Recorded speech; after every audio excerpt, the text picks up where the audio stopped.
Hello everyone, welcome back. In this video, I will show you how to send Bitcoin from crypto.com to MetaMask.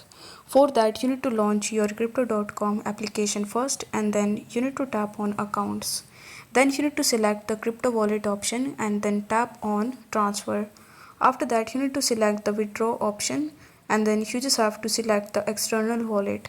Then you need to tap on this plus icon in the top right hand corner and select the wallet address option.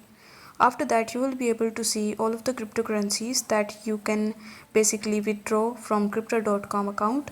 Now, as we want to withdraw Bitcoin, you need to select Bitcoin over here, and now it will ask you to provide the BTC wallet address.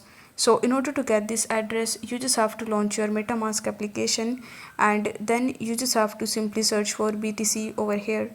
Now once you are not able to find BTC, then you need to tap on the import tokens option and then you just have to search for BTC in the search bar. Now once you have found BTC, you simply need to tap on the receive option and then you will be able to see the deposit address of it.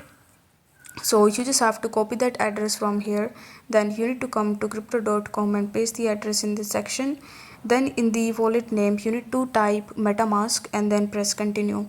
On the next page you just have to enter the amount of Bitcoin that you want to send and then you just have to simply initiate and complete your transaction. So I hope this video was helpful, and if it was, then don't forget to like the video and subscribe to the channel. Thank you so much for watching.